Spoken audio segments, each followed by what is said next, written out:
Vamos a continuar entonces con el panel egresados en la industria. Solicitamos la presencia de los participantes, el doctor Roberto Magaña Rodríguez.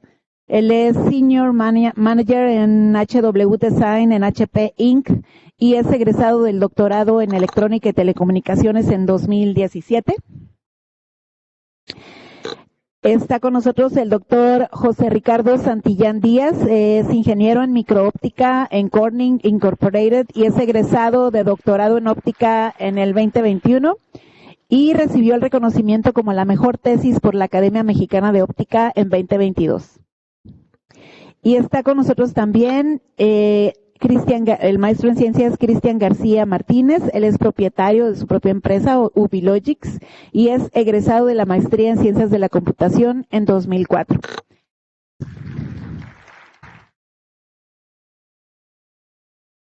El moderador va a ser el doctor Salvador Villarreal. Él es investigador profesor del Departamento de Electrónica y Telecomunicaciones. Adelante, doctor Villarreal. Bueno, bienvenidos todos, gracias por su presencia en este panel.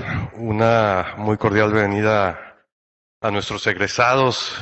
Muchas gracias por su presencia aquí, gracias por regresar a su casa, gracias por compartirnos la experiencia que han tenido ya una vez que han egresado y que, pues bueno, esperamos que puedan enriquecer también las expectativas y abrir un poco los horizontes para nuestros estudiantes actuales respecto a que no solamente hay un mundo académico después de hacer un posgrado, sino también pueden ser exitosos como lo han sido ustedes en la industria. Entonces, pues muchas gracias por su presencia aquí. Vamos a iniciar este panel con los participantes. Vamos a tener diferentes secciones en donde pues nos van a dar cada uno de ellos ir penetrando un poquito más a cómo ha sido su vida profesional después del posgrado, compartir sus experiencias. Yo voy a dar algunas preguntas que espero que responda cada uno de ustedes y después al finalizar vamos a tener una sesión de preguntas y respuestas para aquellos que tengan alguna duda.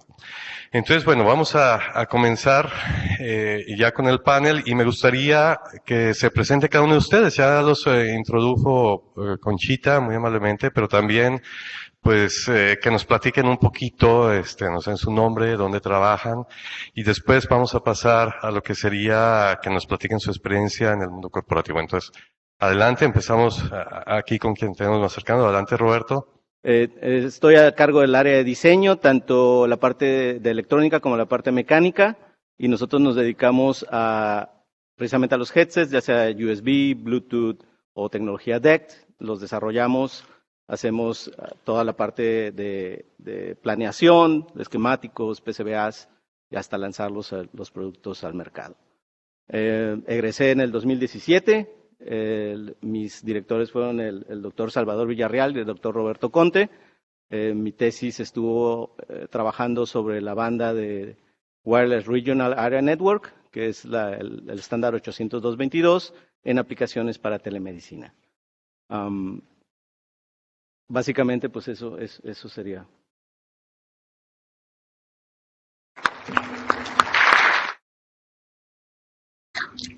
Hola.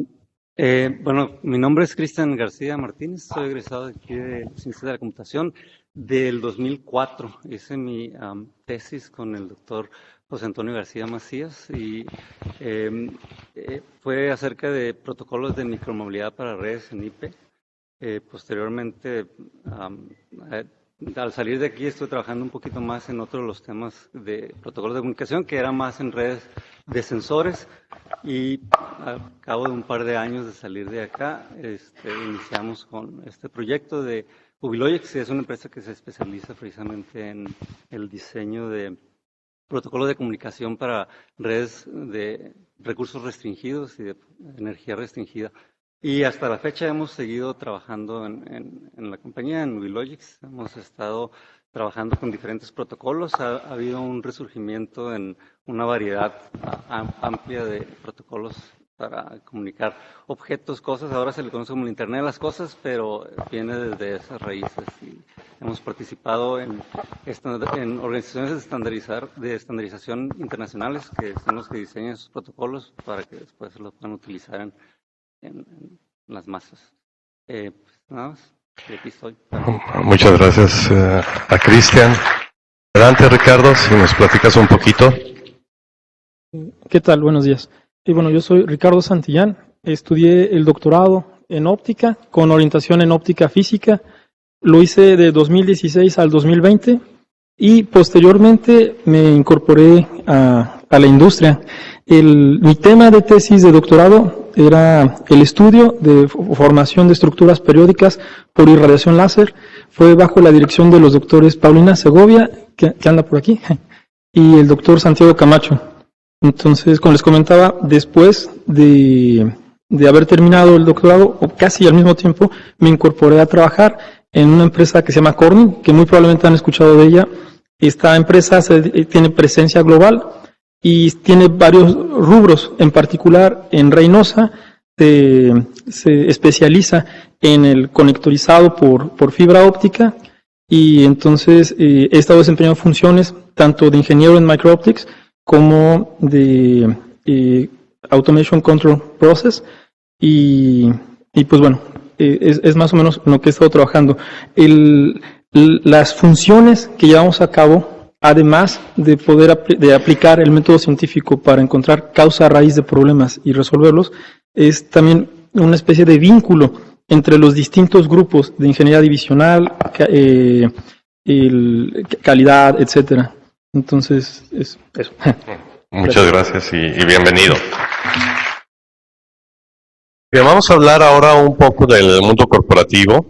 Vamos a tener 6 minutos aproximadamente por cada intervención, donde pues, nos gustaría que nos hablaran de los retos que se tiene en la cultura corporativa, cómo son las interacciones con sus colegas, qué problemas se encuentran, como rotación de personal, etcétera, y que nos platiquen un poquito la diferencia que han visto con el mundo académico como han estado. Entonces, si gustan, pues empezamos, como empezamos, le hacemos la palabra a Roberto. Adelante, Roberto. Hablar del mundo corporativo creo que lo podría partir en 2 etapas, ¿no? O sea, antes de la pandemia y después de la pandemia. Antes de la pandemia, por lo menos en el área de diseño, mucho de lo que se hacía como parte de desarrollo era trabajado por equipos específicos. Si ibas a desarrollar algún prototipo o algún proyecto, había un equipo específico local que se encargaba de eso, ¿no?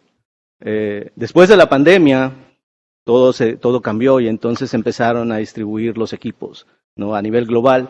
En nuestro caso, pues empezamos a trabajar con gente de Santa Cruz, con gente de Texas, con gente de China, con gente de Canadá, en un mismo proyecto, ¿no? Y esa cultura se quedó. Entonces, hoy por hoy, la interacción que se tiene que tener es a nivel global cuando hablamos de un diseño o de un proyecto que se está trabajando. Culturalmente es un reto porque obviamente tenemos diferentes bases culturales, lo cual a veces puede implicar problemas de comunicación.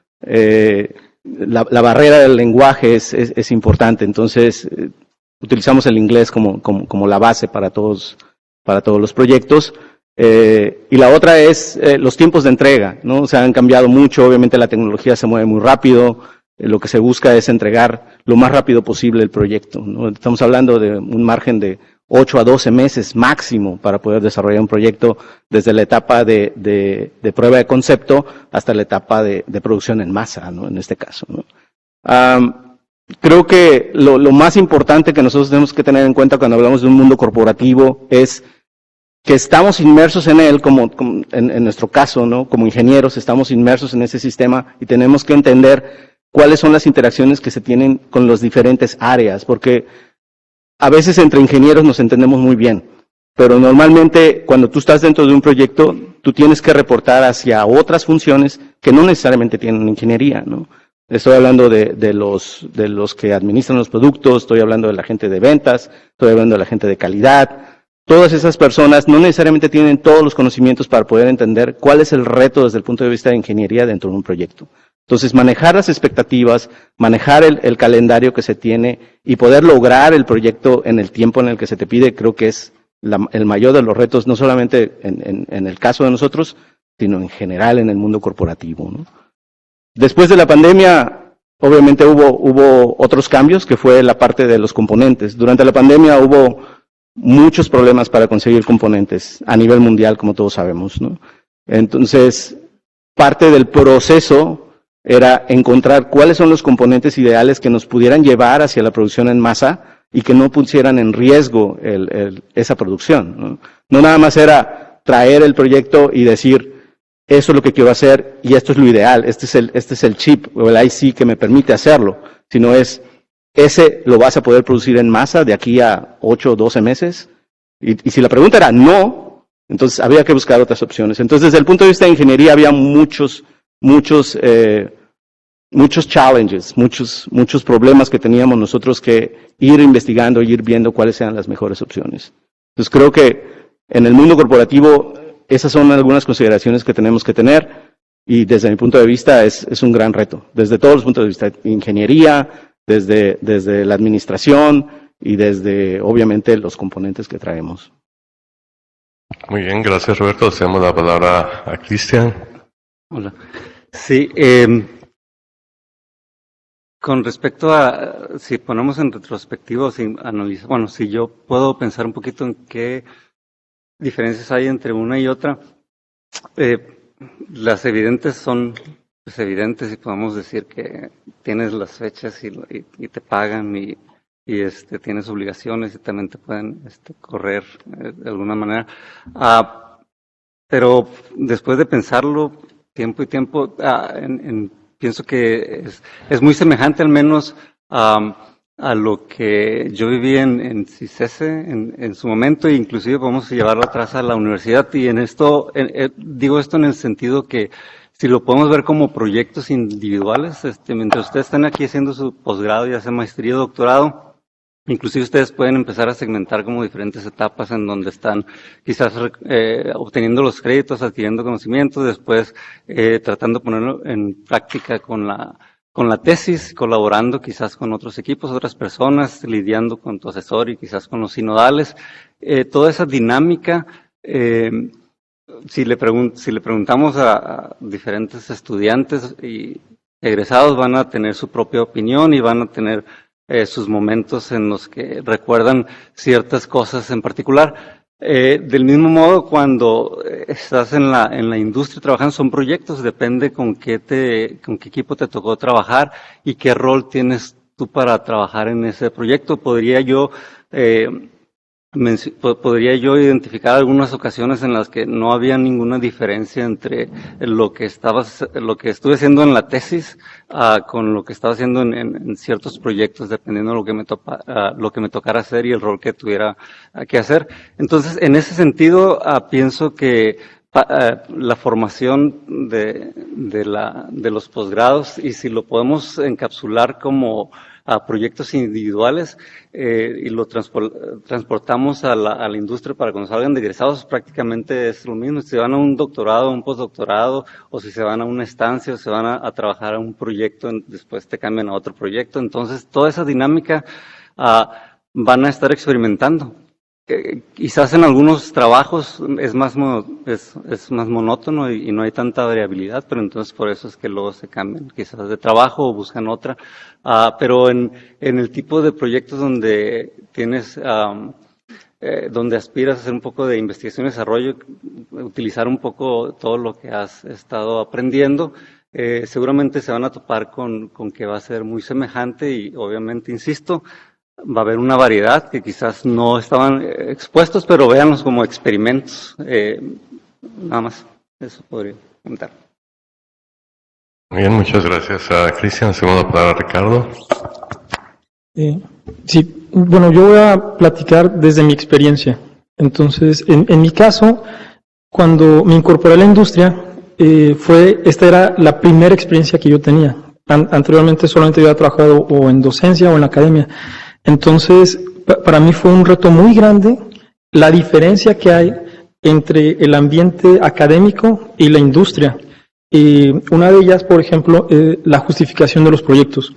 Cuando estás en la academia, el objetivo fundamental es la generación de conocimiento, mientras que en la industria tienes que alinearte a cuáles son los objetivos del negocio. Entonces, ya de entrada hay una diferencia muy grande que repercute en muchos ámbitos. Por ejemplo, en la toma de decisiones. Entonces, en la academia nosotros estamos acostumbrados a tener la mayor cantidad de información para poder hacer una afirmación o tomar una decisión, mientras que en la industria tienes que tomar decisiones muy rápido. Bueno, yo no tomo las decisiones, pero hay gente que sí toma las decisiones y nosotros tenemos que proveer el mínimo de información necesaria para que esas decisiones sean las acertadas, las adecuadas, de manera que se proteja el negocio y al cliente, por supuesto. Otra, por ejemplo, es el tiempo. La constricción del tiempo es fundamental, ya que los proyectos en la academia generalmente son de largo plazo. Un proyecto de doctorado pues está hecho para que dure 4 años, mientras que aquí los tiempos de entrega son demasiado cortos y algún retraso en estos tiempos repercute económicamente. Entonces es un factor muy importante que se debe de considerar. Otro más, por ejemplo, es el lenguaje que utilizas. No es igual el lenguaje dentro de la academia, donde estás acostumbrado a que sea muy técnico y que todos estén empapados del contexto, del campo en el que estás trabajando, mientras que en la industria hay distintos públicos. No es lo mismo comunicar un mensaje a nivel gerencial que con los ingenieros de tu área o con algún colaborador de en otra parte del mundo. Entonces, tienes que aprender de qué manera vas a transmitir la información de manera que sea eficiente, porque tampoco puedes dar demasiada información. La gente no tiene tiempo de estar escuchando todo el contexto. Tiene que ser lo más puntual de manera que sea efectivo. También, por supuesto, el nivel de estrés es considerable, pero bueno, tiene igual bastantes satisfacciones. Entonces, sí, definitivamente la perspectiva de la industria respecto a la academia es muy diferente y el mayor reto al que me he enfrentado hasta el día de hoy, adaptarme a esas diferencias. Ok, gracias. Yo tengo otra pregunta basada en algunos de los puntos que tocaron, que nos puedan compartir.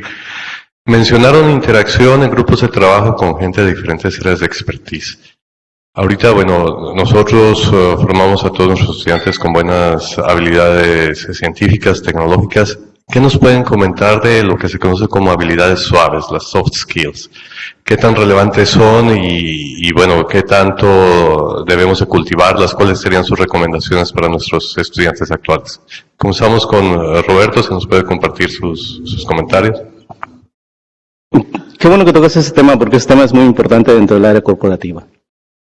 Si bien podemos ser muy buenos ingenieros y podemos tener todas las bases para poder desarrollar cualquier reto que nos pongan enfrente, las soft skills que no son otra cosa más que el cómo te comunicas, el qué tan bien puedes hacer equipo, el cómo puedes tú utilizar tu comunicación para poder enganchar a la gente, tener un liderazgo dentro del grupo.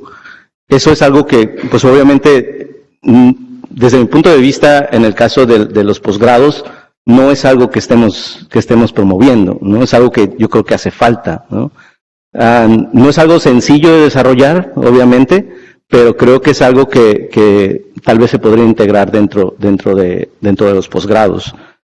Los soft skills al final lo que te ayudan es a poder aportar al equipo lo que necesita para poder hacer la toma de decisiones. Muchas veces, como comenta Ricardo, puede llegar un ingeniero y puede darte muchos datos, pero si esos datos no aportan a la toma de decisiones, es inútil, no llega el mensaje que se quiere dar. Entonces, en mi caso, pues yo, por ejemplo, actualmente tengo 19 proyectos en los que estamos haciendo diferentes tipos de desarrollos para HP, y pues obviamente lo que yo necesito es esa información clave para poder hacer la toma de decisiones y ver el negocio, ¿no? Pero si viene un ingeniero y ese ingeniero no se comunica efectivamente conmigo, o más bien no se crea empatía, no hay sinergia dentro del equipo, entonces puede ser un problema. Entonces los soft skills creo que es algo muy importante que como nosotros como ingenieros también tenemos que desarrollar y que la industria lo agradece mucho. Muy bien, gracias a Roberto. Cristian, ¿qué nos puedes aportar? Sí, yo coincido completamente que pues son habilidades que son muy útiles tenerlas en el repertorio. Como el resto de las habilidades, es una herramienta más que está a disposición y sobre todo Si tienes un equipo en donde hay una carencia de estas habilidades, pues el equipo entero va a sufrir, incluyéndote. Sí, pero si dentro del equipo hay alguien más y toma ese rol, se puede hacer esa sinergia, porque al final de cuentas eso es lo que estamos tratando de obtener en la educación, tener una amplia gama de herramientas que podamos utilizar para cuando las necesitemos, y las tenemos que estar refrescando, y como todas las demás habilidades se puede uno documentar, y como todas las demás habilidades a unos se les va a dar más que a otros, pero es importante conocer la teoría y estar dispuestos a practicarla. Entonces mi recomendación también sería que le presten bastante atención, y que la tengan como una herramienta para cuando consideren que es útil, ya sea que ustedes la traigan o que alguien del equipo la traiga para resolver. Y se puede hacer muchos ejemplos al respecto, así como el que mencionan, donde quizás está uno mismo circulando el rol con otros del equipo, inclusive del equipo más amplio, en donde se identifica en donde hay una carencia, donde hay una pared que está obstruyendo el avance, pues identificar eso y buscar la manera de resolverlo es una de las situaciones en las que los soft skills te van a traer mucha ayuda a ti y al resto del equipo. Entonces, sí, es recomendable completamente, y también coincido que debería de ser incluido un poco en el programa de alguna manera, no como una materia quizás entera, pero sí dentro de las dinámicas de trabajo. Bien, gracias a nuestro Cristian. Ricardo. Sí, concuerdo completamente. Y yo creo que muchas veces los que estudiamos ciencias, en ningún momento de nuestra formación se dio hincapié en el desarrollo de este tipo de habilidades. Entonces, pero son totalmente necesarias, como comentaban, por ejemplo, para la comunicación con los distintos grupos de trabajo. Generalmente las decisiones no se toman de manera unilateral, tienen que pasar por la aprobación de distintos grupos, tiene que pasar calidad, seguridad, ingeniería, etcétera. Entonces, ahí es muy importante la forma en la que nos vamos a relacionar con todos estos grupos, porque a final de cuentas son otras personas que quizá tienen una manera distinta de comunicarse o de relacionarse con los demás. Entonces tenemos que tener estas habilidades para poder hacer una buena colaboración que permita que el trabajo fluya. Entonces es muy importante fomentar ese tipo de aptitudes, como por ejemplo liderazgo, y también porque estas te van a permitir continuar con tu desarrollo profesional. Si trazas una carrera, una trayectoria, un plan de carrera de desarrollo a largo plazo, es necesario que trabajes también, no solamente en el aspecto técnico, sino también en estos soft skills, porque son totalmente necesarios. Okay, muchas gracias. Continuando un poquito con el tema, ¿cuál ha sido el reto? O era preguntas un poco más específicas relacionadas para cada uno de ustedes. Roberto, ¿nos podrías platicar cuál es el reto de manejar grupos de trabajo? Mencionaste con diferentes nacionalidades, diferentes culturas, incluso diferentes horarios. ¿Cómo lo manejas? Y también, si nos puedes comentar, con los tiempos de desarrollo tan apretados que tienen, ¿buscan tener productos perfectos o cómo catalogan que un producto ya puede pasar y sacarlo al mercado, después le hacen parches o qué nos puedes platicar al respecto? Porque en la tesis normalmente se piden resultados comprobables, ¿no? ¿Es lo mismo o cuál es la expectativa que se tiene? ¿Cuál es el proceso que se lleva? En el caso de tener un grupo global para desarrollo, lo más importante es que todos tengan claro cuál es su función y cuáles son sus entregables. Porque en base a eso es como se tiene un calendario y se puede decir qué es lo que vamos a entregar y cuándo lo vamos a entregar. El reto más grande de cuando tienes grupos diversos culturalmente y en usos horarios es llevar ese calendario a fin, dado que se tienen que hacer juntas tarde, noche o muy temprano. En el caso de China o es a las 6 de la mañana o es a las 8 de la noche, ¿no? Y lo mismo pasa con otros lugares como en Inglaterra o Canadá incluso, ¿no? Incluso aquí en Estados Unidos, en el área del este, pues las juntas tienen que ser muy temprano. Entonces, creo que eso también es algo que se tiene que considerar dentro del grupo. Entonces, la administración que se tiene que tener para que los grupos estén bien comunicados y se pueda llevar a buen fin un proyecto, creo que eso es la clave, ¿no? Para poder integrar todo esto. Los tiempos son apretados siempre, pero lo más importante es que dentro del esquema o de lo que abarca el proyecto, tiene que haber un margen de calidad. Y el margen de calidad es lo que te va a decir a ti qué es lo que necesitas cumplir para poder sacar a mercado. Obviamente no estamos buscando hacer un producto y sacarlo medianamente bien para después parcharlo. No, lo que se busca es que desde el inicio, cuando se está haciendo todo el análisis del problema, qué es lo que se quiere resolver, etcétera, etcétera, ahí se diga cómo lo queremos sacar y qué es lo que queremos darle al cliente que lo va a recibir. Y bajo ese mismo esquema es con el que se sigue todo el proyecto. Hasta que eso no se cumple, no sale. ¿Cuál es el éxito de lograrlo o no lograrlo a tiempo? Bueno, hay una gran variedad. Pero uno de los retos más importantes dentro del proyecto son la proveeduría, ¿no? Porque a veces tú puedes decir, es que yo tuve el diseño desde hace 3 meses y todavía no podemos probarlo. ¿Por qué? Porque el componente no lo tienen en China, porque el proveedor de los plásticos no ha logrado la calidad que nosotros estamos buscando. En fin, hay otras razones y otros factores externos que nos pueden mover la fecha. Pero el que nos dice si sí va o no va a mercado es la calidad. Eso es lo que más que nada buscamos. Muy bien, gracias. Cristian, tú como empresario, como emprendedor, que creaste WeLogix como tal, ¿cuáles son los retos con el manejo de personal? ¿Entrenas gente? ¿Tienen rotación? ¿No tienen rotación? Y también si nos platicas cómo conformas tú los grupos de trabajo para atender algún proyecto de los que se estén desarrollando dentro de tu empresa. Si nos puedes compartir eso, por favor.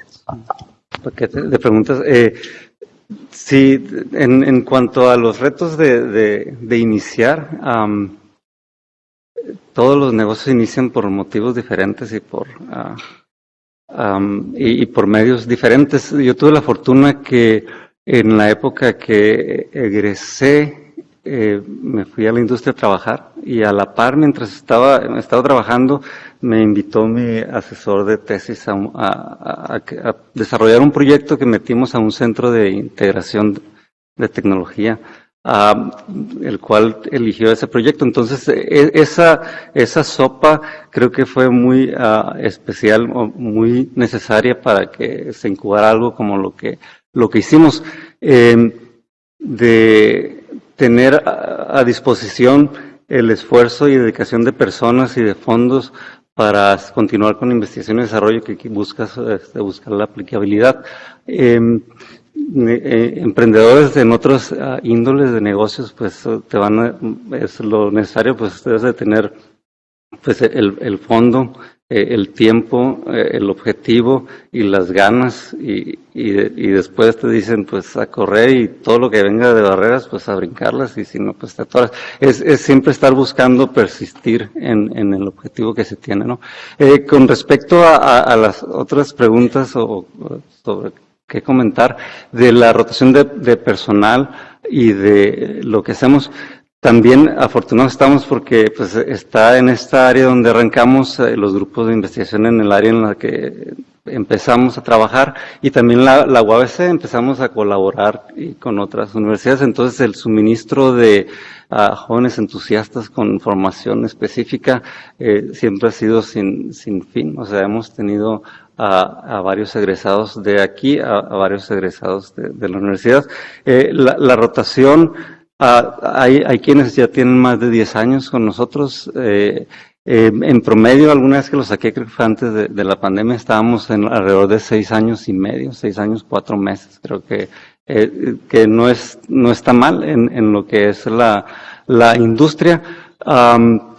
el motivo de la rotación pues es igual, bueno, caemos en la categoría de pues están buscando ir a continuar con sus ambiciones, con sus sueños, y hay cosas que ya no nos podemos ofrecer como empresa, o hay cosas que también la ubicación no les puede ofrecer como pues como balanza para quedarse. Entonces en ese sentido sí nos hicimos a la idea después de varios años. El primero, cuando empezó a haber rotación, porque uno piensa que es infinito ahí el tiempo que va a estar las personas, fue el shock inicial es bueno, aquí estás, y ya cuando estamos agarrando aviada, como decimos, te vas a otra oportunidad. Entonces, ¿qué tan costeable es y el shock es precisamente entender de que va a haber competencia, siempre va a haber competencia, y varía en lo que estés haciendo, si la competencia es local, es global. Y en el caso de nosotros, pues siempre ha sido más llamativo Manhattan, o Londres, o San Francisco, Seattle, y así es como hemos estado aprendiendo a la mayoría, quizás, y de alguna manera seguimos colaborando con ellos, con alguno de ellos, los que siguen al menos en el tema.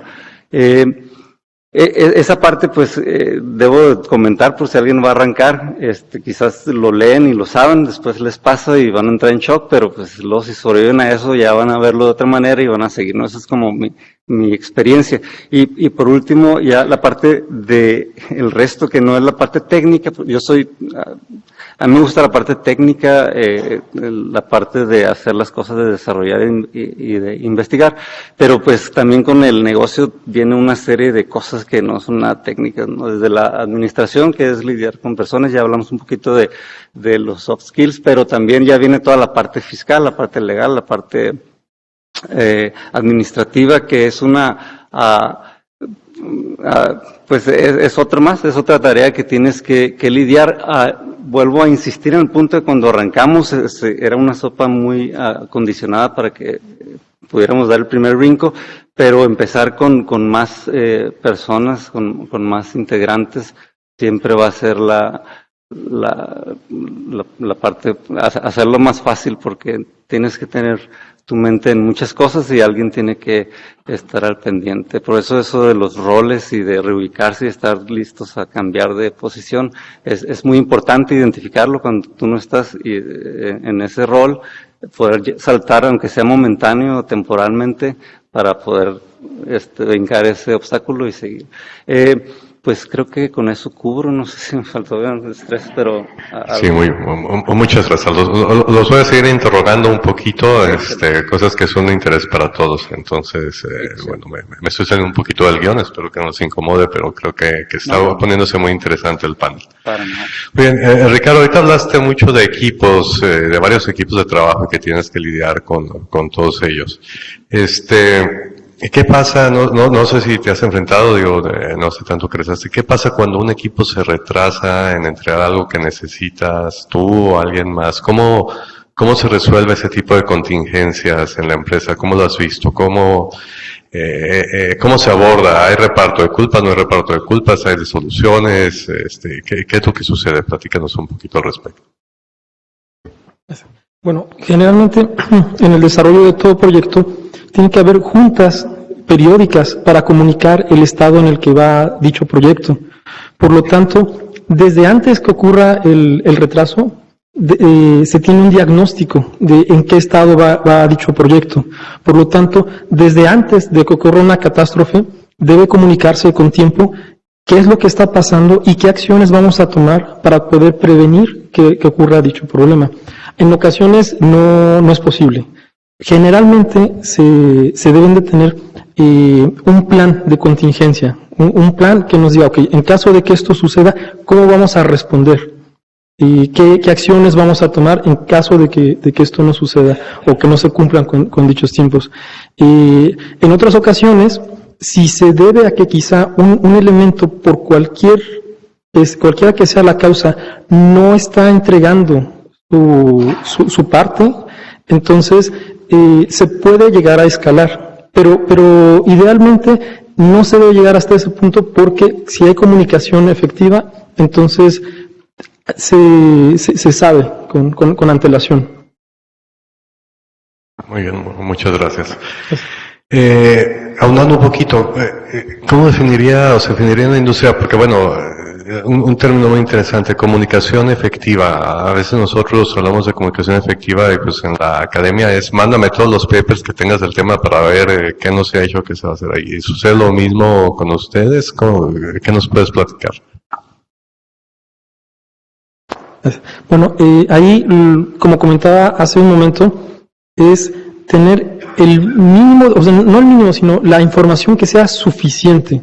Entonces, para poder hacer dicha comunicación, tienes que saber exactamente qué es lo importante que debes transmitir qué es lo de interés para el grupo al que te estás enfocando. Por ejemplo, si estás hablando de cierto proyecto acerca del desarrollo de un nuevo producto, entonces, y te das con gerencia, a ellos lo que más les va a interesar son los números, los costos.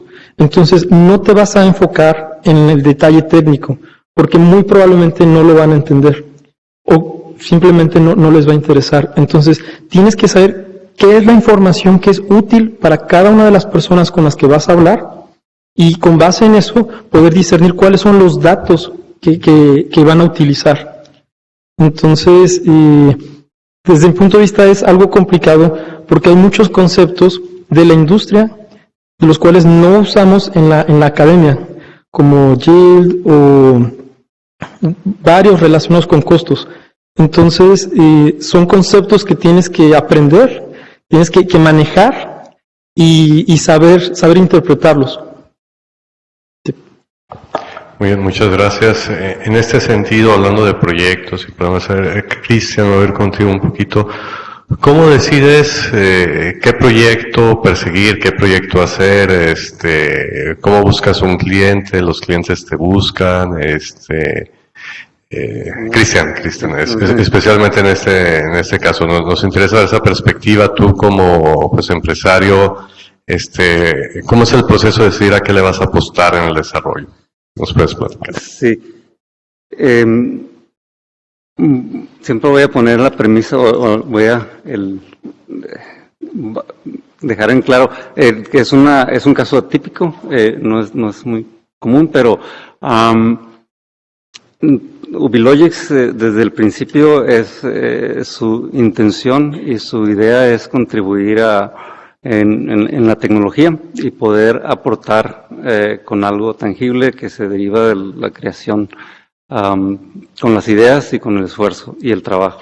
Entonces, arrancamos desde la tesis que estuve trabajando, después el proyecto en el que nos metimos, nos fuimos especializando, como es el caso actual. Ahora es tanto el conocimiento y tanto el acceso a la información, tanto las cosas que se tiene que saber, que si le escarbas, te vas especializando, y lo de nosotros fue las comunicaciones inalámbricas de sensores.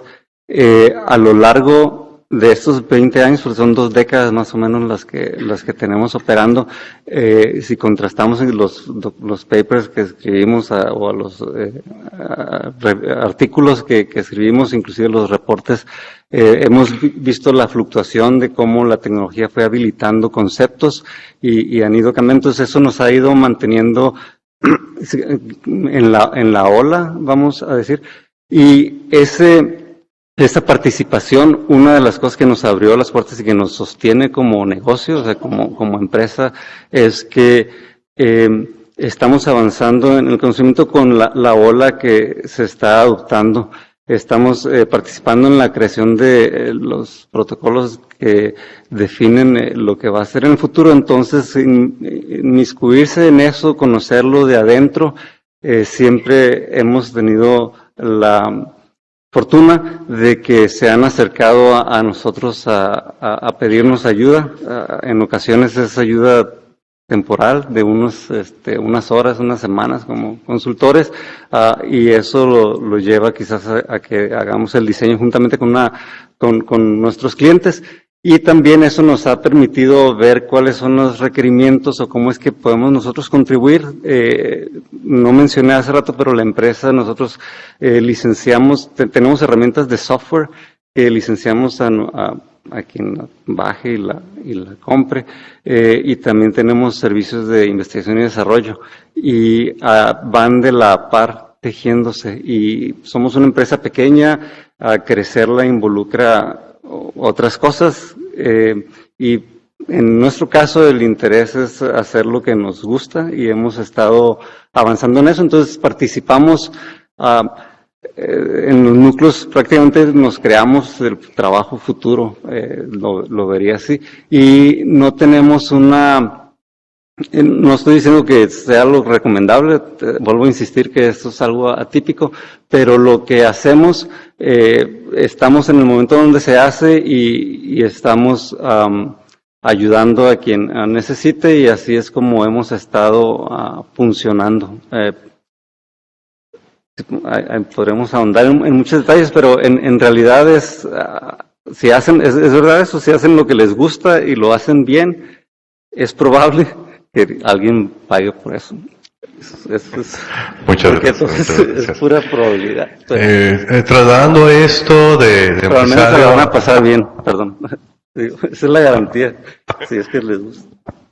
Trasladando esto a un rol de manager en una empresa tan grande como es HP, ¿qué nos platicas? ¿Cómo es ese proceso ahí, Roberto?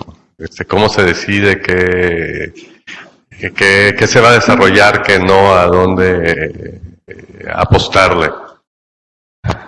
Sí, es muy diferente en el caso, porque en nuestro caso, pues obviamente necesitamos análisis de mercado, necesitamos análisis de ventas, necesitamos análisis por parte hay un equipo dedicado que es todos los que administran los productos, y ellos son los encargados de ir y hablar con los clientes, recabar diferente información, qué es lo que el cliente necesita, y juntando todo eso es que llega el requerimiento a nuestra área, que es el área de diseño, donde dicen, quiero un headset que haga esto en específico, porque este es el área de mercado que queremos llenar. Entonces, ahí es donde empieza la plática, ¿no? Después de eso, obviamente viene toda una ronda de cuáles son los retos de ingeniería, se tiene la tecnología, si no se tiene, hay que empezar a trabajar con los diferentes empresas para desarrollar algunos chips, ICs, lo que se requiera para poder empezar a hacer un plan de negocios que efectivamente pueda ser algo que el mercado pueda pagar también, porque al final estamos hablando de costo, ¿no? Una vez que se tiene todo el análisis financiero, todo el análisis de mercado, y ya se tiene una respuesta por parte de ingeniería diciendo, sí podemos, es ahí donde se empieza a hacer toda la parte del costeo, cuánto nos va a costar, cuándo lo vamos a recuperar, etcétera, etcétera. Entonces, en el caso del mundo corporativo, sí necesitamos muchos grupos y mucho análisis para poder llegar a decir, este es el producto nuevo que quiero lanzar y lo quiero lanzar en este momento porque el mercado está así y esto es lo que vamos a ganar, ¿no? Muy bien, muchas gracias. Carlos, si nos puedes comentar, ¿qué hay? ¿Solamente hay en Corning, solamente hay ópticos? ¿Quiénes se integran? ¿Cuáles son las áreas en las que se especializa cada quien? ¿Hay más maestros? ¿Hay más gente con posgrado? ¿Eres el único? ¿Qué nos puedes platicar al respecto? Bueno, como es una empresa muy grande, es una empresa global, la estructura dentro de Corning es inmensa. Hay muchos grupos de trabajo. Entonces, y dependiendo la planta o dependiendo el campus, la locación, van a ser distintos los intereses que se estén atacando. En particular, dentro de Reynosa, yo cuando me contrataron formé parte de un grupo de ingenieros, todos con doctorado en microelectrónica o en óptica, porque el negocio en el que estábamos trabajando lo demandaba para poder operar de manera adecuada o para poder desarrollar un proyecto, es necesario tener un entendimiento fundamental tanto del producto como de los procesos. Entonces, cuando a mí me contrataron fue para un negocio que se llama MicroOptics, en el cual se trabaja, entre otras cosas, con el conectorizado de fibra y manipulación de las señales. Entonces puedes insertar una cantidad diferente de señales a través de una misma fibra y separarla por longitudes de onda. Puedes crear channels donde hagas lo mismo, o divisores de potencia, colimadores, pero todo en escala microscópica. Entonces, identificaron que las habilidades necesarias para poder desarrollar estos productos tenían que ser muy específicas. Y de hecho, la persona que a mí me contrató y la persona que desarrolló este equipo está aquí presente, y es Alma Sánchez, egresada también del CICESE. Entonces, sí, este es el grupo en el que yo formé parte, pero hay otras divisiones. También está tecnología, que tienen otras funciones. Ellos pueden hacer desarrollo de productos igual. Entonces, hay una gran cantidad de conocimientos, tanto de ingeniería, física, hay posgrados, etcétera, pero cada uno tiene bien identificados, o debe tener bien identificados, cuáles son sus roles y responsabilidades, como habían mencionado hace un momento. Muchas gracias. Gracias. Cristian, si nos puedes compartir, ¿tú cómo conformas un grupo de trabajo típico para atender algunos de los proyectos que tienes? Sí. A lo largo de estos años, el equipo que tenemos también es multidisciplinario. Tenemos en el equipo a ingenieros electrónicos, que son los que nos ayudan a entender a fondo las comunicaciones inalámbricas, los modems y los circuitos y los chips. Tenemos ingenieros mecánicos, que son los que nos ayudan a lidiar con todo el acomodo y con las cuestiones y los problemas que se suscitan por la cercanía y para pasar estándares y para hacer mejores trabajos de diseño. Tenemos ingenieros en computación, que son los que nada más me pasó a decir, somos una empresa de software. Todos los que menciono se dedican y hacen software, pero vienen de diferentes carreras y posgrados. Todos al final estamos trabajando haciendo software, pero el background, lo que tienen de formación, es lo que les estaba comentando. Electrónicos, tenemos, en electrónicos también tenemos antenas de altas frecuencias, porque también tiene que ver mucho con la comunicación, cómo hacemos los modems. Nos ayudó a la transición entre lo que eran los modems en principio de los 2000, van evolucionando ahora los modems, que los puedes modificar por software. Todo eso nos un conjunto de habilidades que después que salen y se van a otras partes, el conocimiento se va acumulando, se va transfiriendo. Entonces también tenemos a licenciados en ciencias computacionales, y dentro en ciencias computacionales tenemos pues el área de protocolos de comunicación, el área también de sistemas web, sistemas distribuidos, inteligencia artificial, y pues así es como lo que hacemos son las habilidades que se han ido requiriendo en los proyectos y que se han ido permeando a lo que es la base como tal, y a la hora de hacer la selección, pues estamos siempre tratando de alinearlo. Y esto es lo que le digo, que se ha compuesto, pero ha ido cambiando a lo largo de los años, y ese es el proceso en el cambio. Se presenta un proyecto, una oportunidad para desarrollar, y empezamos a trabajar. Por ejemplo, nada más para cerrar, el último producto que estamos queriendo lanzar, o sea, ya lo tenemos en piloto en un par de ciudades aquí en México, y tiene que ver con el monitoreo ambiental, y hemos estado también tratando de permear o obtener ayuda de químicos quizás, o de ambientalistas, que nos ha costado mucho trabajo en la región, poder pues tener gente con quien discutir desde nuestra parte, que es la tecnología. Pero así es como veo que quizás encontremos ahí algún conecte, y de ahí quizás eso llegue a ser parte del set de habilidades de la empresa en un futuro. Pero aún no tenemos eso, pero eso es como le hacemos más o menos. Muchas gracias, Cristian. Roberto, ¿qué nos puedes comentar al respecto? ¿Cómo conformas los equipos? ¿Qué habilidades hay en un equipo típico? En mi caso hay todo una estructura que ya está definida, ¿no? de cómo se forman los equipos. Obviamente necesitas la parte de ingeniería especialista, lo que sea ingeniería electrónica, mecánica y todas las demás funciones desde el punto de vista de regulación, calidad, manufactura, lo que es la cadena de suministro, toda la gente que se necesita para introducir el nuevo producto en la planta de manufactura, la gente de empaque, ingenieros de software, ingenieros de firmware, en fin, son cerca de 12 diferentes funciones que forman un equipo, ¿no? Estructurado ya, se sabe obviamente qué es lo que cada uno tiene que entregar, cuándo lo tiene que entregar, y es en base a eso que nos permite a nosotros dar el seguimiento en los proyectos, ¿no? Pero ya tenemos una estructura muy clara de qué se requiere. Muy bien, muchas gracias. Ya cubrimos varios de los puntos, pasando ahorita para ya hacia la parte final del panel que me toca moderar, también para eventualmente dar pie a que haya preguntas y respuestas. ¿Qué nos pueden comentar de la preparación que recibieron en CICES? Empezamos con Ricardo. ¿Cómo los ayudó? ¿Cómo los preparó para asumir su rol en la industria? ¿Qué nos puedes comentar al respecto?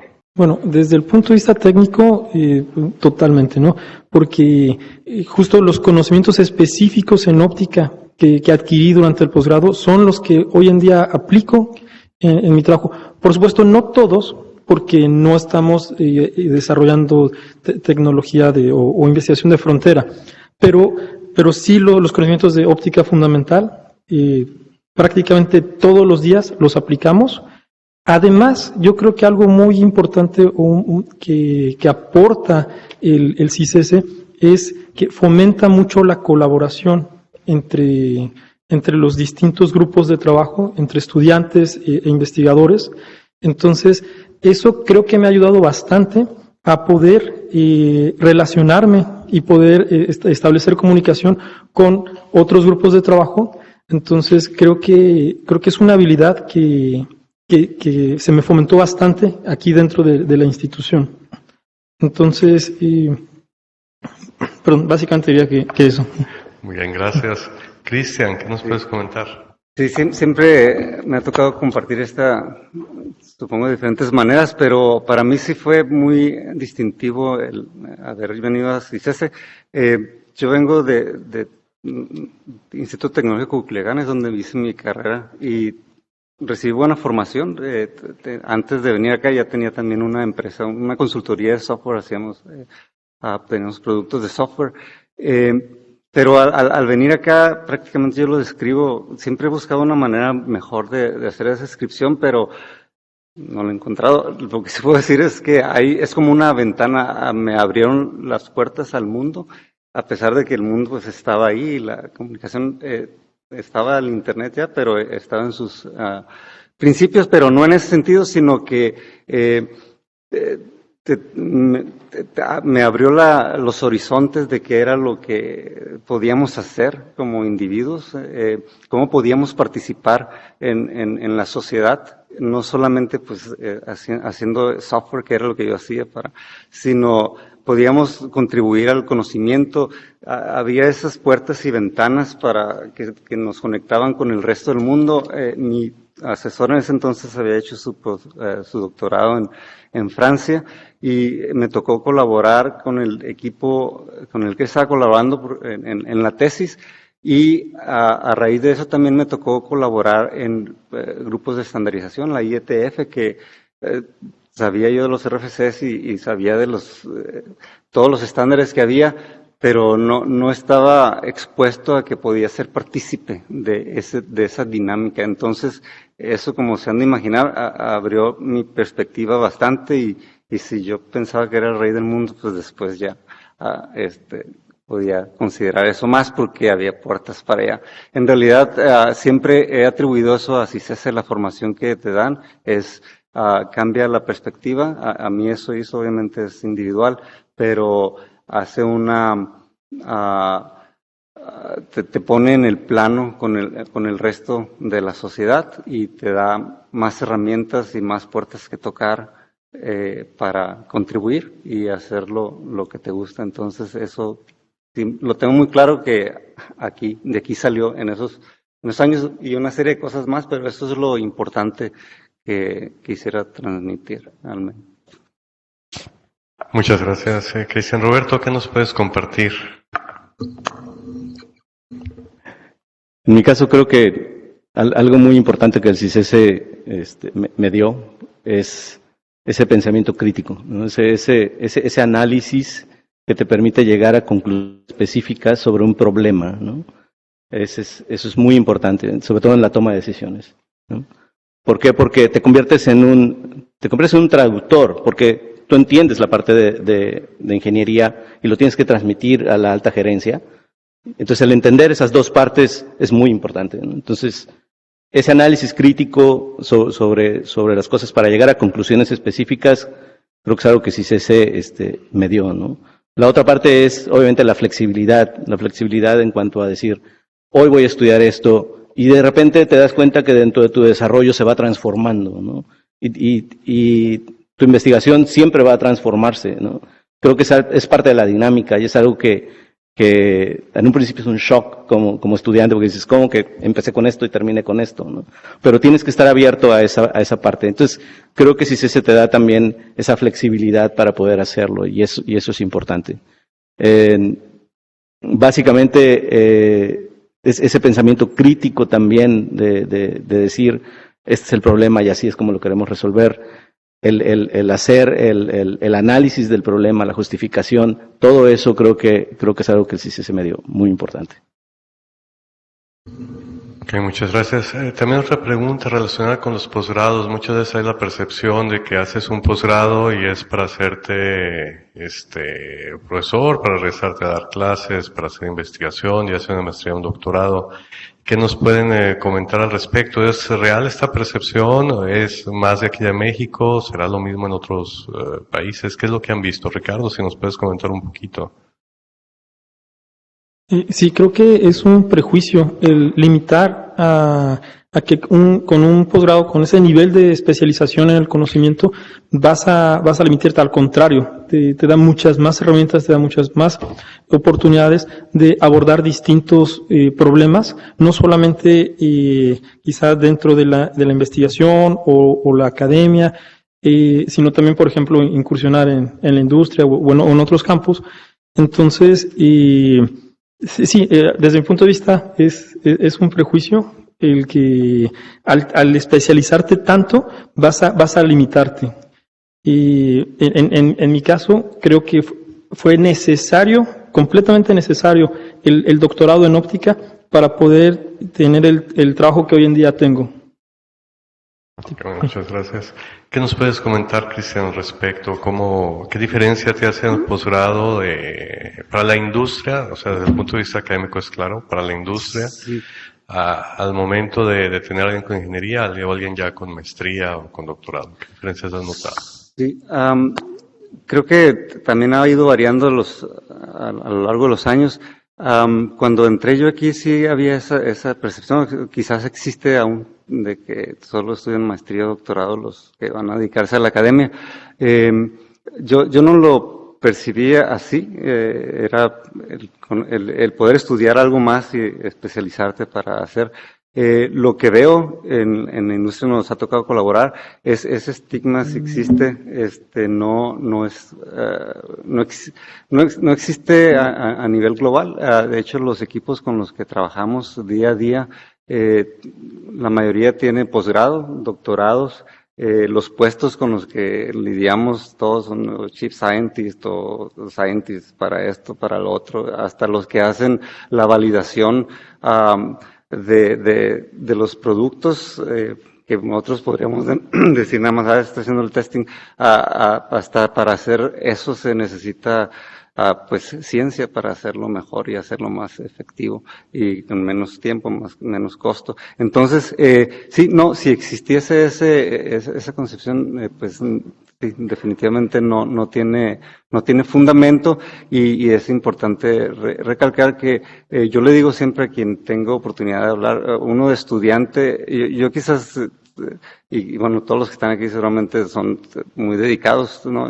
Entonces dedican su tiempo a estudiar, pero es precisamente ese es el punto. Mientras están estudiando, tienen la oportunidad de dedicarle a estudiar en las cosas recientes, sin que nadie los perturbe, o sea, sin que tengan que tener una dirección de algo más monótono que. Entonces, aprovechar esa oportunidad y el espacio de los maestrías y los doctorados, posgrados y postdoctorados y todo lo demás es precisamente para seguir creando ese espacio en donde los individuos se puedan fortalecer y ir un poquito más allá, en donde no es posible quizás con las restricciones que tiene la industria en cuestiones económicas, en cuestiones de tiempo o de interés. Entonces, pues supongo que esa es mi opinión al respecto. Muchas gracias. Roberto, ¿qué nos puedes compartir? En el caso de nosotros, lo que estamos buscando al final son talentos, ¿no? Entonces, el tener un posgrado desde el punto de vista de negocio significa que la curva de aprendizaje no va a ser lo mismo que contratar a alguien que tiene solamente licenciatura. Entonces, honestamente, cuando estamos en la etapa de selección y viene alguien con posgrado, pues ya tiene un punto más, pues, para poder entrar a los grupos de trabajo. Los grupos de trabajo, por ejemplo, en el caso de HP, pues son gente que tiene posgrado. La mayoría tienen posgrado, maestría, diplomados, doctorados, ¿no? Entonces, creo que es algo que sí es importante para la industria, pero también nosotros como egresados de un posgrado también tenemos que saber que las expectativas no necesariamente son las mismas que las que vas a tener dentro de un programa en ciencias, ¿no? Entonces, es importante que tengamos esa flexibilidad o esa apertura para decir, okay, hoy voy a trabajar en una tecnología Bluetooth, mañana voy a trabajar en una tecnología de USB, pasado mañana voy a trabajar en una tecnología DEC, e incluso trabajar las tres cosas al mismo tiempo, ¿no? Entonces, creo que el tener el posgrado te da los fundamentos necesarios para poder entrar dentro de un equipo de trabajo y poder desarrollarte en ese equipo, ¿no? Porque es alto rendimiento, ¿no? Bien, muchas gracias. Bien, vamos a cerrar ya esta parte del panel. Si nos pueden dar alguna conclusión breve al respecto, o consejos, recomendaciones que darían a los estudiantes actuales. Comenzamos con Ricardo, adelante. Bueno, yo quizá les comentaría que no nos cerremos a la posibilidad de trabajar como en el mundo empresarial, corporativo, porque yo recuerdo cuando estudié la carrera, estudié en la Facultad de Ciencias, y ahí jamás se veía como una posibilidad el trabajar o el desarrollarte en algo que no fuera la academia. Creo que desde que entrabas a la carrera estaba implícito que te ibas a dedicar a la academia el resto de tu vida. Y no se brindaba como que esa alternativa o esa visión que puedes dedicarte a muchos otros campos diferentes. Entonces, en ese sentido, creo que es importante fomentar el vínculo entre la investigación y también la implementación tecnológica o la industria en general. Entonces, creo que hay muchas personas que trabajan en ello, que están haciendo una labor muy loable para cerrar para esas brechas o establecer esos puentes que permitan que a los estudiantes tengan una visión clara de cuáles son los campos en los cuales pueden incursionar, además de la investigación, además de la academia. Entonces, mi recomendación sería no cerrarnos, sino más bien tener en cuenta que hay muchas posibilidades y muy buenas también. Bien, muchas gracias, Ricardo. Gracias por la participación. Cristian, ¿qué nos puedes comentar? Sí, pues de nuevo voy a secundar que hay que aprovechar el tiempo, sobre todo en entender que, o cómo hacerlo sería que busquen ustedes crear estas situaciones en donde puedan experimentar y ejercitar, inclusive obtener esa experiencia en la que es muy común escuchar de que, esto no te lo enseñaron en la escuela, porque no lo meten ahí. En realidad es muy complicado, yo lo he pensado muchas veces, cómo podrías ajustar una matrícula o una serie de temas cuando de por sí ya están bien empaquetados porque hay mucha información. Entonces, lo que les recomendaría es que busquen estos, no sé si les puedo llamar clubes, asociaciones o grupos, o inclusive den un poco más, para que ejerciten todos estos, lo que son los soft skills o lo que son las, la colaboración o llevar un poco más allá el proyecto a lo que se te solicita, que sé que siempre es complicado por el tiempo, pero si empiezan a hacer la segmentación, van a empezar a ver esos retos que realmente surgen precisamente porque así es la vida, así es la realidad. Entonces, que aprovechen a los que están dedicados a estudiar, que busquen maneras, instituciones como esta lo fomenta y hay espacios, pero también deberían, a veces esos espacios no se acomodan a las intenciones o intereses de los estudiantes, entonces los estudiantes deberían de poder crearse el espacio. Seguramente va a saltar algún asesor para apoyarlos y ahí es donde van a empezar a nutrir estas experiencias adicionales o este conocimiento adicional que luego uno dice, ¿por qué no se obtuvo ahí? Entonces, aprovechen el tiempo, sean estudiantes, disfruten y aprendan. Esa es la conclusión. Que es bueno, gracias. Roberto, ¿qué nos puedes compartir? Yo creo que el mejor consejo que les podría dar es, no pierdan de vista la meta que traen. La meta que traen es terminar su posgrado. Entonces, enfóquense, aprovechen todas las herramientas, digo, todo el personal, todos los doctores que están aquí a su disposición, aprovechen esa oportunidad, aprovechen todas las herramientas tecnológicas que tienen a la mano, aprovechen los fondos que se tienen también del parte de gobierno, pero más que nada enfóquense en la meta, y la meta es terminar su posgrado, ¿no? O sea, esto no es una carrera contra el tiempo, el hacer un posgrado, la verdad es muy complicado, y lo más importante es sean persistentes, tengan paciencia y van a haber muchos retos que se van a ver muy grandes y tal vez digan, y aquí ya me quedé, no lo hagan. Ustedes sigan caminando hasta que puedan lograr la meta. Entonces, creo que mi consejo es, no se rindan, denle para adelante siempre. Bien, muchas gracias a los tres panelistas. Ahora un aplauso antes de continuar.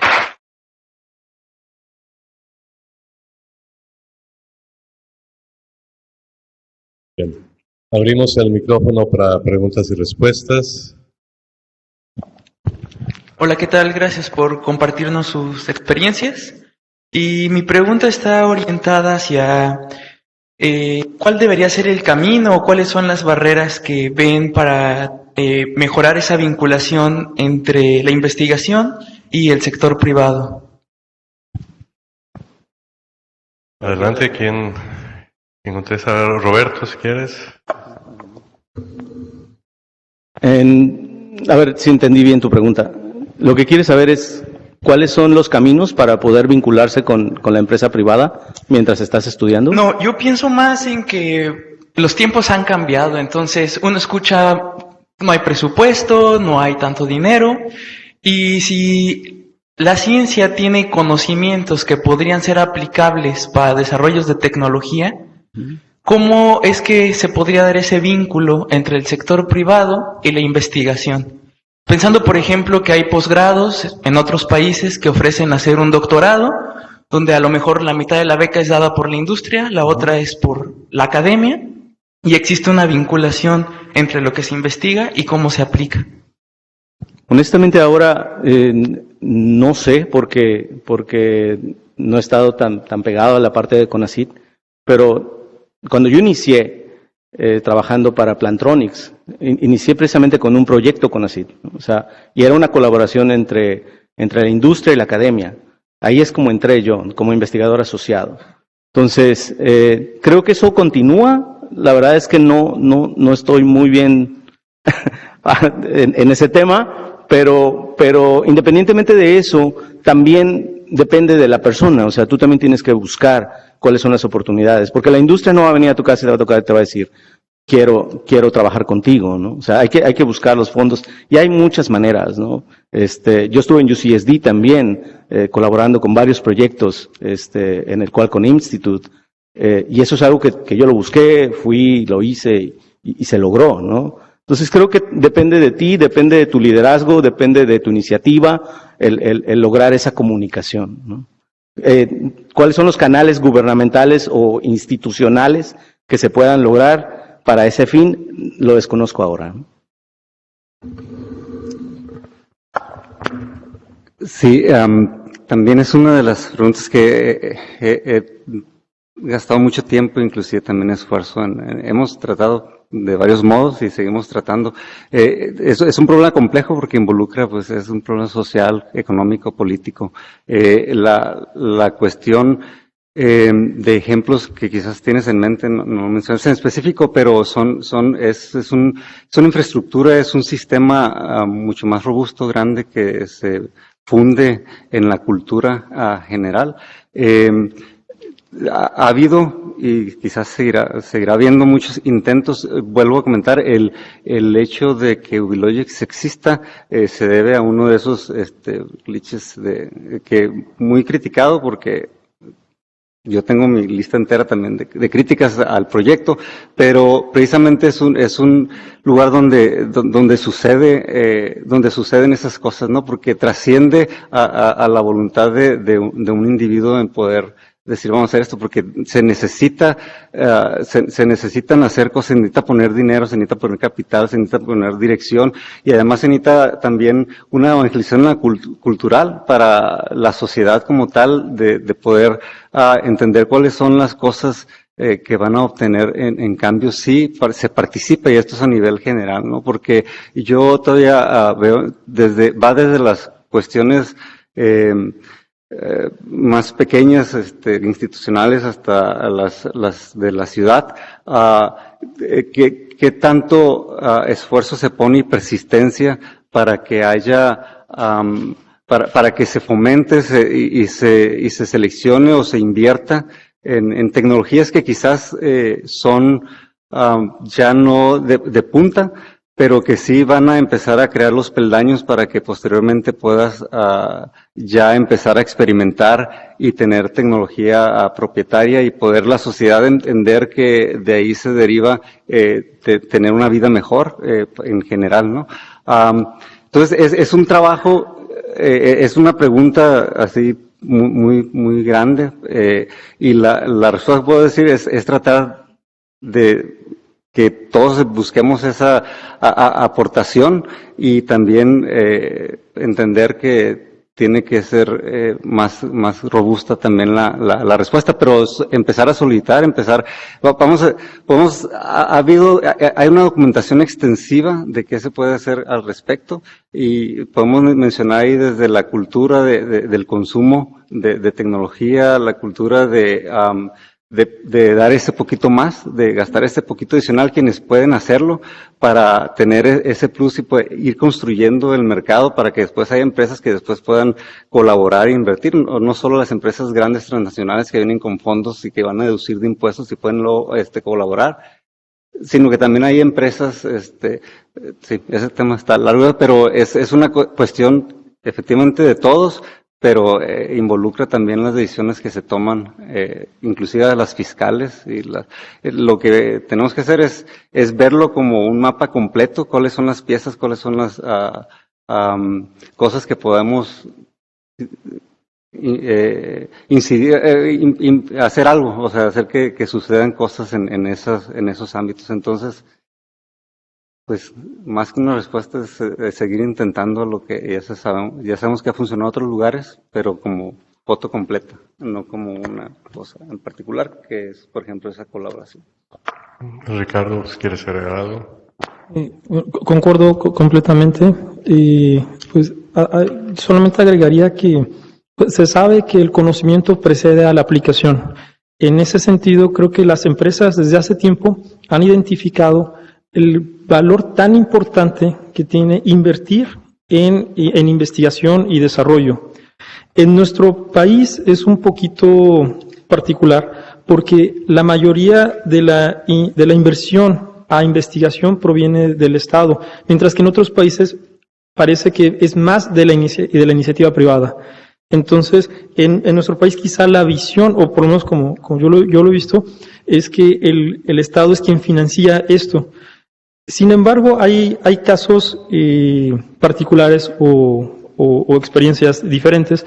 Por ejemplo, he escuchado del doctor Alfred Uren en la UNAM que él ha buscado la colaboración con empresas para financiar muchos de sus proyectos. Entonces, este investigador en particular ha buscado esos vínculos, ¿no? Ha creado esos vínculos. Y aquí en el CICES también hay varios investigadores que hacen lo mismo, que han tenido estudiantes con tesis que están trabajando en una empresa, pero a final de cuentas van a obtener el título de parte de la institución.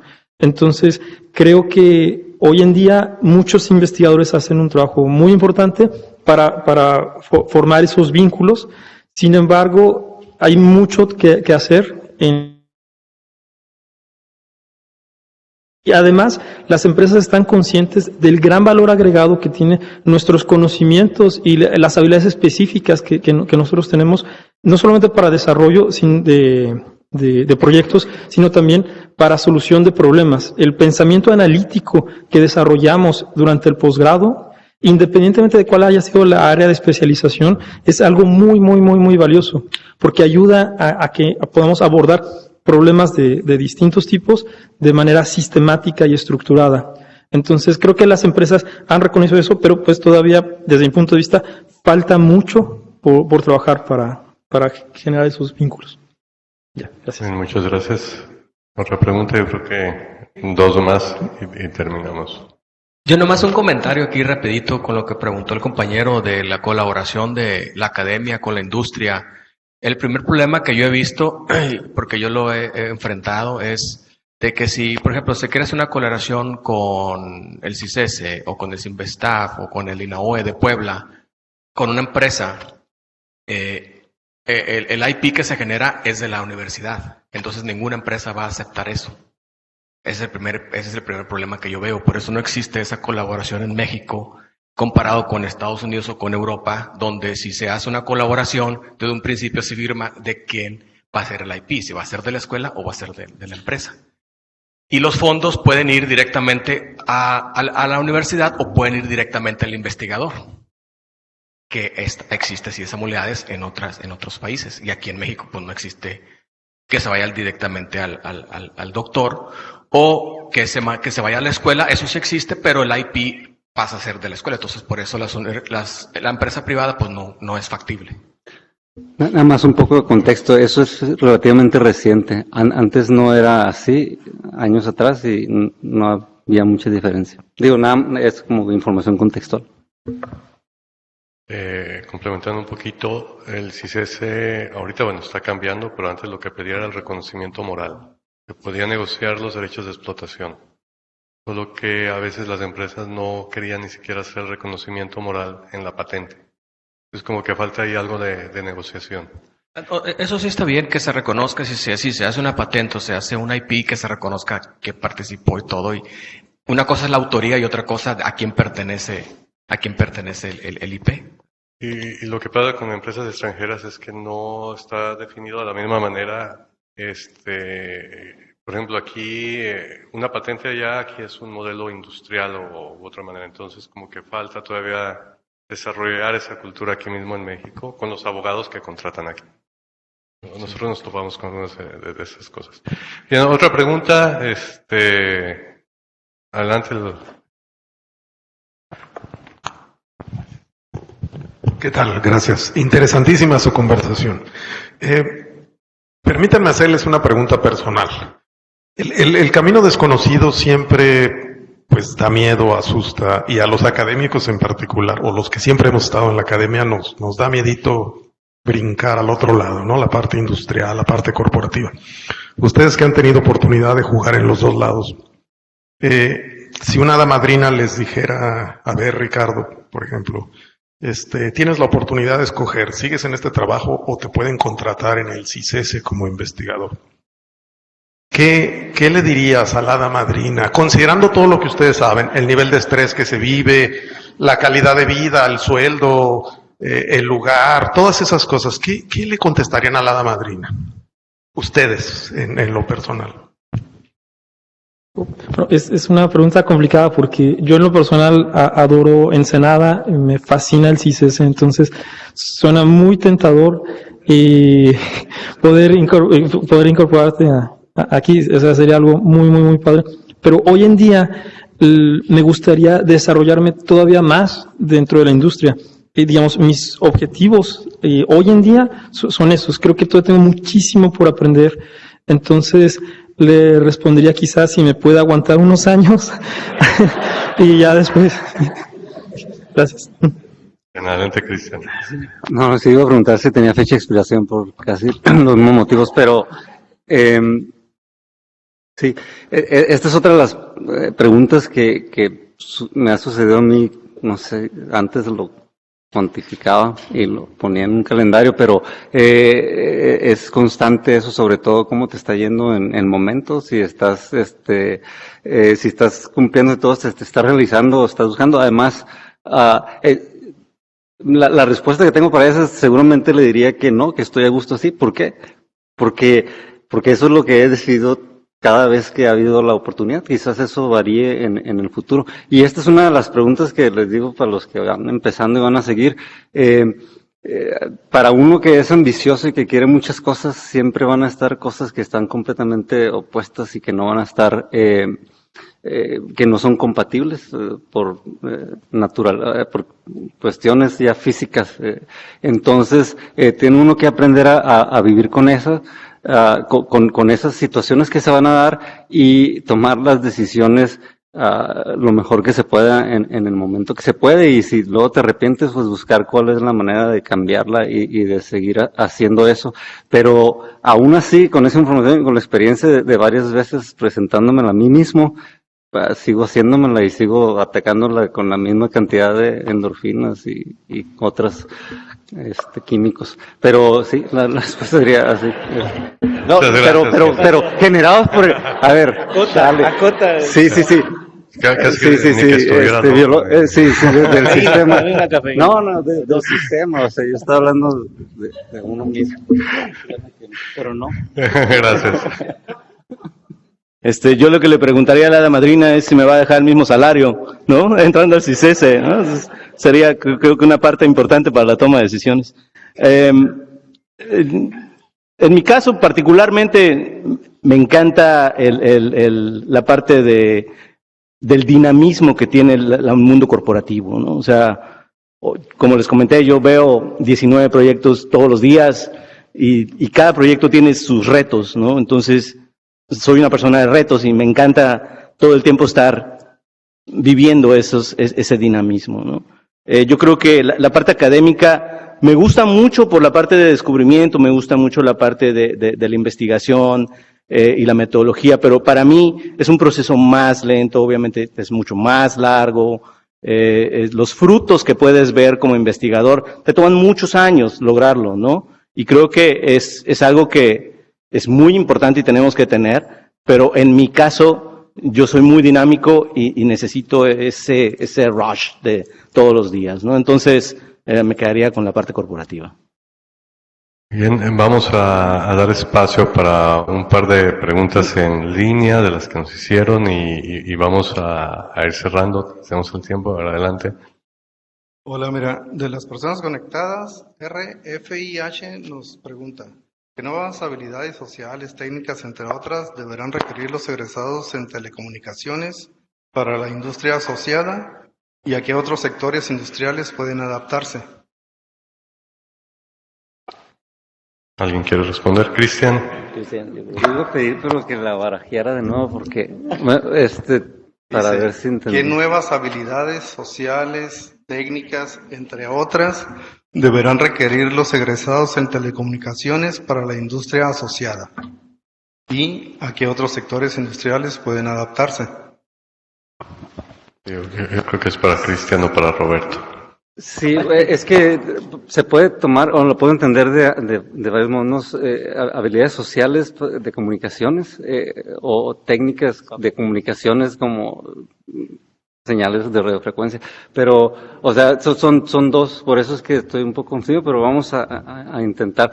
En las sociales, pues sabemos que estamos más conectados con las personas, con los equipos, con la gente, y al final de cuentas, uno de los propulsores de la economía actual, del modelo que rige todavía, que es el capitalismo con el consumismo y entonces, desarrollar ese set de habilidades, incorporar todas estas tecnologías, definitivamente abre puertas, lo vemos todos los días de cómo surgen compañías, surgen ideas y productos que de cosas que ya se tienen avanzadas en la tecnología, se ponen a disposición de los usuarios y se explotan y se expanden y se crean.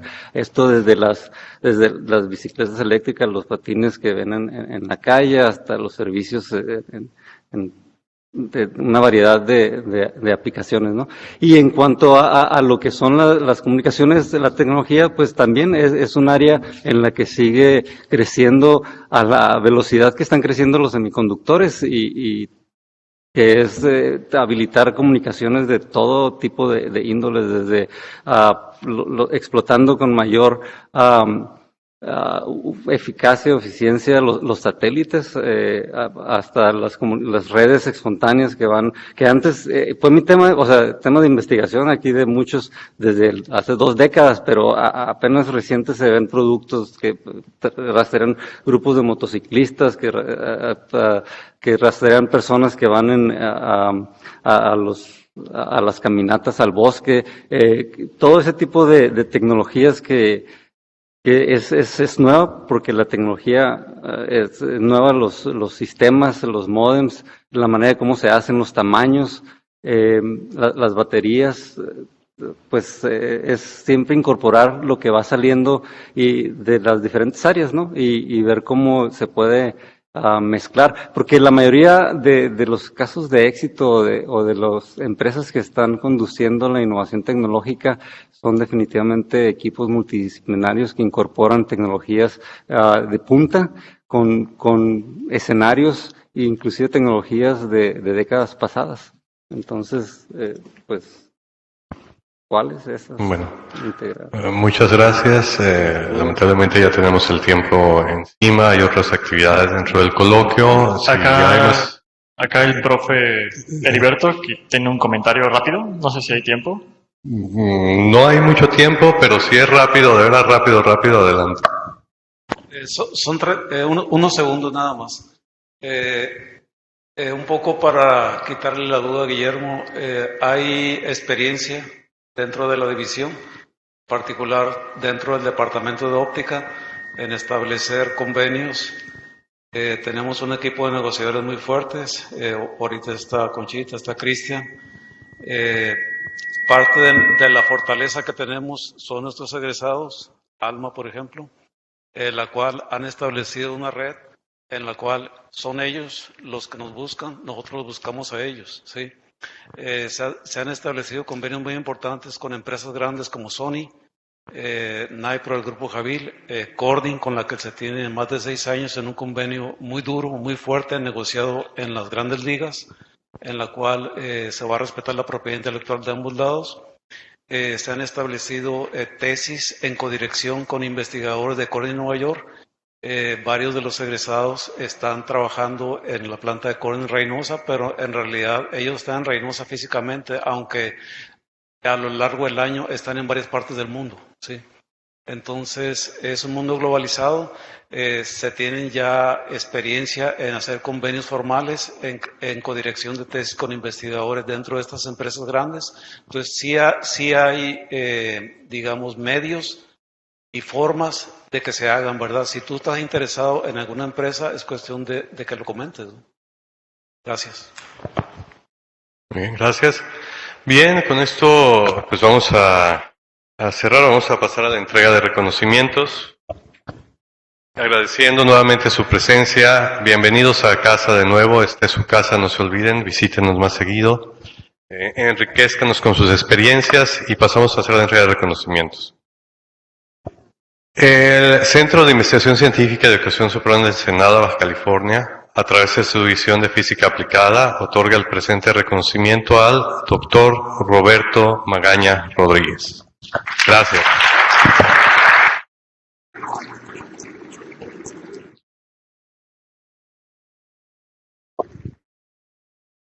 Al doctor José Ricardo Santillán Díaz.